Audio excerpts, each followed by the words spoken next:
ವಾಲ್ಮೀಕಿ ನಿಗಮದ ಹಗರಣ ವಿಚಾರಕ್ಕೆ ಸಂಬಂಧಪಟ್ಟಂತೆ ಇದೀಗ ಬಿ ನಾಗೇಂದ್ರ ಅವರ ಅರೆಸ್ಟ್.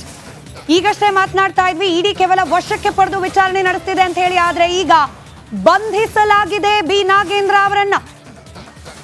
ಮಾಜಿ ಸಚಿವ ಬಿ ನಾಗೇಂದ್ರ ಅರೆಸ್ಟ್. ಒಂದ್ ರೀತಿಯಲ್ಲಿ ಎಕ್ಸ್ಪೆಕ್ಟೆಡ್ ಇದು. ಕೂಲಂಕುಷವಾಗಿ 36 ಗಂಟೆಗಳ ಕಾಲ ವಿಚಾರಣೆಯನ್ನ ನಡೆಸಿತ್ತು ಇಡಿ ಟೀಮ್. ಅದಾದ ನಂತರ ಇವತ್ತು ಬೆಳ್ಳಂಬೆಳಗ್ಗೆ ಅವರನ್ನ ವಶಕ್ಕೆ ಪಡೆದು ತನ್ನ ಕಚೇರಿಗೆ ಕರೆತಂದಿತ್ತು ಇಡಿ ಟೀಮ್. ಸಂಜೆ 4 ಗಂಟೆವರೆಗೂ, ಬೆಳಗ್ಗೆ ಸರಿಸುಮಾರು 9 ಗಂಟೆಯಿಂದ ಪ್ರಾರಂಭವಾದ ವಿಚಾರಣೆ 4 ಗಂಟೆವರೆಗೂ ಮುಂದುವರೆದಿದೆ. ಇದೀಗ ಅವರನ್ನ ಬಂಧಿಸಿದೆ ಇಡಿ. ಅಲ್ಲಿಗೆ ಕಾಂಗ್ರೆಸ್ ಸರ್ಕಾರಕ್ಕೆ ಅತಿ ದೊಡ್ಡ ಮುಜುಗರ. ಯಾವ ಸರ್ಕಾರ, ಯಾವ ಪಕ್ಷ ಭ್ರಷ್ಟಾಚಾರವನ್ನ ವಿರೋಧಿಸಿ ಬಿಜೆಪಿ ನೇತೃತ್ವದ ಸರ್ಕಾರದ ವಿರುದ್ಧವಾಗಿ ಹಗರಣಗಳ ಆರೋಪವನ್ನ ಮಾಡಿ ಭ್ರಷ್ಟಾಚಾರ ಮುಕ್ತ, ಹಗರಣ ಮುಕ್ತ ಸರ್ಕಾರ ಮಾಡೋದಾಗಿ ಭರವಸೆಯನ್ನ ಕೊಟ್ಟು ಅಧಿಕಾರಕ್ಕೆ ಏರಿತು ಆ ಕಾಂಗ್ರೆಸ್ ಪಕ್ಷಕ್ಕೆ ಇದೀಗ ಅತಿ ದೊಡ್ಡ ಮುಜುಗರ. ಎಸ್ಟಿ ಸಮುದಾಯದ, ಬುಡಕಟ್ಟು ಸಮುದಾಯದ ಜನರ ಹಣವನ್ನ ನುಂಗಿ ಹಾಕಿದ ಆರೋಪದ ಮೇಲೆ ಮಾಜಿ ಸಚಿವ ಬಿ ನಾಗೇಂದ್ರ ಅರೆಸ್ಟ್. ಇನ್ನು ಪದ್ಧತಿಯಂತೆ ಇನ್ನೇನು ಕೆಲವೇ ಕ್ಷಣಗಳಲ್ಲಿ ಕೋರ್ಟ್ ಮುಂದೆ ಹಾಜರುಪಡಿಸಲಾಗುತ್ತೆ ನಾಗೇಂದ್ರ ಅವರನ್ನ. ಮೆಡಿಕಲ್ ಟೆಸ್ಟ್ ಇದೆಲ್ಲವೂ ಕೂಡ ಬ್ಯಾಕ್ ಟು ಬ್ಯಾಕ್ ಇನ್ನು ಮುಂದೆ ಆಗ್ತಾ ಹೋಗುತ್ತೆ. ಬಿ ನಾಗೇಂದ್ರ ಅವರ ಬಂಧನ, ವಾಲ್ಮೀಕಿ ನಿಗಮ ಹಗರಣ ಕೇಸ್ನಲ್ಲಿ ಆದ ಅರೆಸ್ಟ್ ನಾಗೇಂದ್ರ ಅವರದ್ದು. ಹಾಗಾದ್ರೆ ದದ್ದಲ್ ಅವರ ಕತೆ ಏನು? ಇದೇ ಹಾದಿಯನ್ನ ತುಳಿಯುವ ಅನಿವಾರ್ಯತೆ ದದ್ದಲ್ ಅವರಿಗೂ ಬರುತ್ತಾ? ಮುಂದಿರುವ ಪ್ರಶ್ನೆ. ಮಾಜಿ ಸಚಿವ ಬಿ ನಾಗೇಂದ್ರ ಅವರನ್ನ ಅರೆಸ್ಟ್ ಮಾಡಿದ್ದಾರೆ ಇಡಿ ಅಧಿಕಾರಿಗಳು.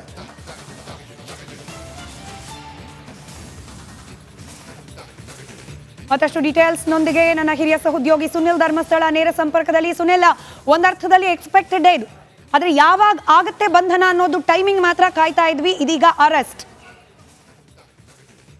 ಎಸ್ ಸ್ಮಿತಾ, ಬೆಳಗ್ಗೆಯಿಂದ ವಿಚಾರಣೆಯನ್ನು ನಡೆಸ್ತಾ ಇದ್ದಂತಹ ಇಡಿ ಅಧಿಕಾರಿಗಳು ಇದೀಗ ನಾಗೇಂದ್ರ ಅವ್ರನ್ನ ಅರೆಸ್ಟ್ ಮಾಡಿರುವಂಥದ್ದನ್ನು ಇಡಿ ಮೂಲಗಳು ರಿಪಬ್ಲಿಕ್ ಕನ್ನಡಕ್ಕೆ ಖಚಿತಪಡಿಸಿರುವಂಥದ್ದು.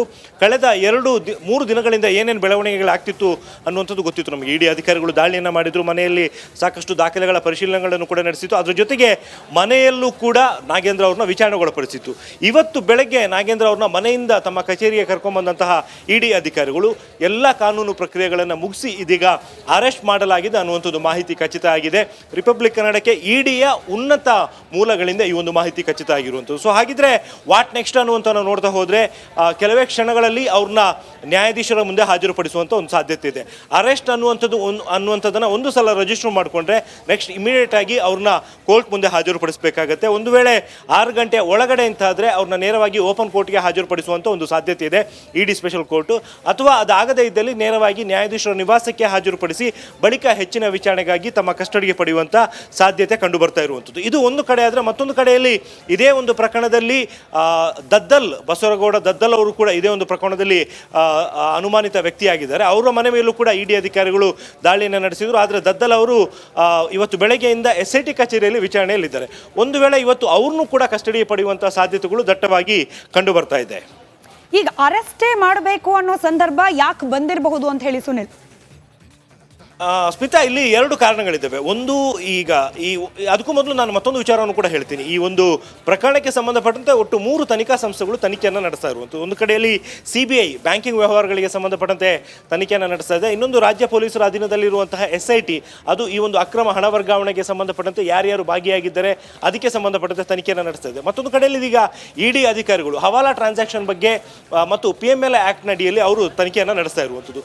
ಇದರಲ್ಲಿ ಈಗ ಇಡಿ ಅಧಿಕಾರಿಗಳು ನಡೆಸ್ತಾ ಇರುವಂತಹ ತನಿಖೆಯಲ್ಲಿ ಈಗಾಗಲೇ ಮಾಜಿ ಸಚಿವ ನಾಗೇಂದ್ರ ಅವರು ಕೂಡ ಇನ್ವಾಲ್ವ್ ಆಗಿದ್ದಾರೆ ಅನ್ನುವಂಥದ್ದಕ್ಕೆ ಸಂಬಂಧಪಟ್ಟಂತೆ ಈ ಹಿಂದೆ ತಮ್ಮ ವಶಕ್ಕೆ ಪಡ್ಕೊಂಡಿದ್ದಂತಹ ಕೆಲವೊಂದು ವ್ಯಕ್ತಿಗಳು ನಾಗೇಂದ್ರ ಅವರ ಹೆಸರನ್ನು ಕೂಡ ಹೇಳಿದ್ರು.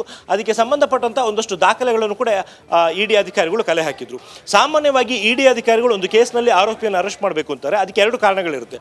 ಒಂದು, ಪ್ರಕರಣಕ್ಕೆ ಸಂಬಂಧಪಟ್ಟಂತ ಸೂಕ್ತ ಸಾಕ್ಷ್ಯಾಧಾರಗಳು ದೊರಕಬೇಕು. ಜೊತೆಗೆ ತನಿಖೆಗೆ ಸಹಕರಿಸಿಲ್ಲ ಅಂತ ಆದರೂ ಕೂಡ PMLA ಆ್ಯಕ್ಟ್ನಲ್ಲಿ ಅರೆಸ್ಟ್ ಮಾಡೋದಕ್ಕೆ ಎಲ್ಲ ರೀತಿಯ ಸಾಧ್ಯತೆಗಳು ಕೂಡ ಇದ್ದಾವೆ. ಹಾಗಾಗಿ ಇಲ್ಲಿ ಅರೆಸ್ಟ್ ಮಾಡಿರುವಂಥದ್ದಕ್ಕೆ ಈ 2 ಕಾರಣಗಳು ಕೂಡ ಇದ್ದಾವೆ.